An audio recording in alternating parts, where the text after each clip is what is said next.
Is this it? We're going to do a little RIP 2025 Rangers pretty soon?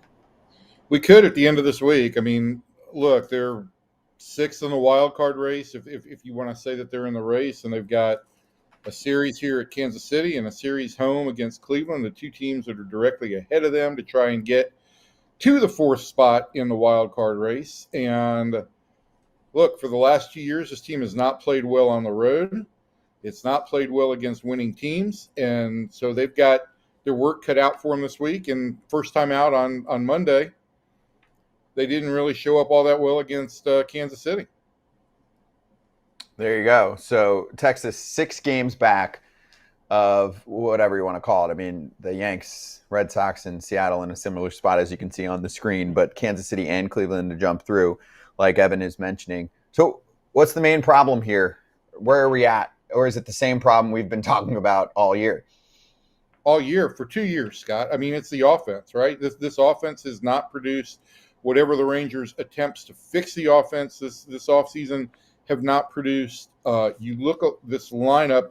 If you looked at Sunday's lineups and the Rangers facing off against Toronto, I think the Blue Jays' first 6 hitters had OPSs of 750 or better. The Rangers had 1 hitter in their lineup with an OPS of better than 750. And so there's been too much volatility in the lineup. There's been too many guys who have been in prolonged and steady declines. And there haven't been a whole bunch of bounce back years for guys who had poor years last year.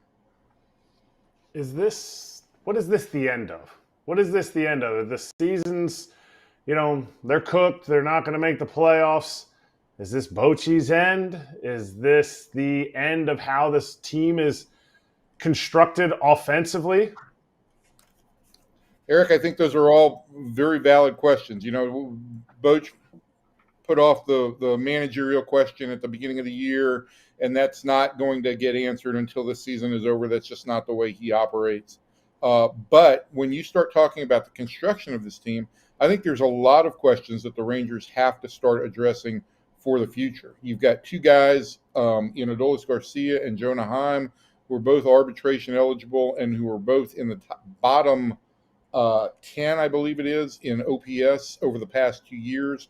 So I expect both of those guys to not be in the picture next year. That's 2 holes you've got to fill. As you guys just showed a tweet from last night, Josh Young, who's going into arbitration, and really has kind of been the signpost for what was a renewed farm system when he was taken in 2019 in the first round. He's sitting in the middle of the most critical week of the season, being replaced by Cody Freeman at third base, who brings some energy to the team, but he's got 5 big league games under his belt. So I think this is a real kind of come to Jesus moment for Josh Young in his development, and we can go around the field one guy after another. Wyatt Langford, I think, is still a star in the making, but he's gone kind of through a sophomore slump to some extent. Evan Carter, I think there's still some questions about whether or not he can stay on the field enough to be an everyday starting center fielder. Marcus Semien is, we talk about guys playing through stuff. Marcus Semien plays through a lot of stuff, but the decline is pretty evident there in his numbers over the last 2 years. So I think there is a lot that the Rangers are going to have to attack this offseason, and they may need to attack it in the next week once this season kind of comes to a conclusion in terms of being competitive. Evan, I had your game. You skipped out last 2 weeks ago. I heard you were going to be there. Yeah, I figured. Don't worry, I still got barbecue without you. Thank you, Jared Sandler. Thank you, Jared. You're the best. But I want to say this. Somebody said to me after the game, look at the scoreboard. There's a giant scoreboard at Globe Life. It's big as people's houses, right? And Don't look at the names, like you said. Just look at the OPSs. And it was like 650, 670, 702, 640. And Seager, I think, was the only one that was 750 or above. The rest were all in the 600s or low 700s. And they said, now tell me how that competes against. And it was the Phillies. So you had Schwarber, Harper, Castellanos, Turner, Realmuto. It was like boom, boom, boom, boom, boom. And you're like, oh, one of these teams is really good and the other team is really bad. Now, they brought in Brett Boone. They've tried to make some things happen. But what just hasn't clicked? We talked last year about the four-seam fastball. They couldn't hit that. But what changed? Because 2 years ago, this offense was unbelievable. Now all of a sudden it's like it went away. I think you've had a combination, AJ, of some guys having career years in 2023, which is necessary for a team to win a World Series, right? You've got to have some surprises. I think that was part of it. And I think that there has been probably more significant and steady decline from Adolis and Jonah Heim, and to a large part Marcus, than the Rangers anticipated. On top of that, it just does not feel like this team has made progress in any of the areas that it has identified to attack, right? The forcing fastball is still an issue for this team this year. The ability to hit left-handers is still an issue for this team this year. And so this is a 2-year process now where the Rangers haven't made a whole bunch of progress. And that is where, to me, it gets to a point where you start to say, okay, we've got to change some directions here. We've got to look at what we want to do with personnel, because maybe the personnel isn't quite as productive as we anticipated they would be. Can you hit on one of your tweets that you talked about Adolis, how fans are just so, you use the word vitriol. Could you hit on that a little bit about how fans have gotten on a guy who helped bring a World Series championship to their city? Look, Kratzy, one of my big pet peeves on Twitter is that fans like to just toss around DFA, DFA him. Send him, DFA him, option him, even if guys don't have options. And the whole idea of just the social media where people can get angry and offer their opinions, I think sometimes it just gets out of hand. And I know I'm just screaming at clouds, but I do think you can say that Adolis Garcia has underperformed. There's no question about that. And you can say that Adolis Garcia's time with the Rangers is probably coming to an end. But I think you can do all of that if you need to voice that opinion as a fan. I think you can do all of that without ever, making it personal. And, when you talk about a team not having the balls to show a guy the door, it sounds a little bit personal. That's the other big mystery about Twitter is somebody may just be offering their opinion. It may just be the way they're talking for the moment. They may not intend it to be personal, but that's the tone that a lot of people can take. FT fans, you want to have confidence when you go out in public? Absolutely. We can't all wear a backwards hat like me, but you can get some True Classic fit shirts.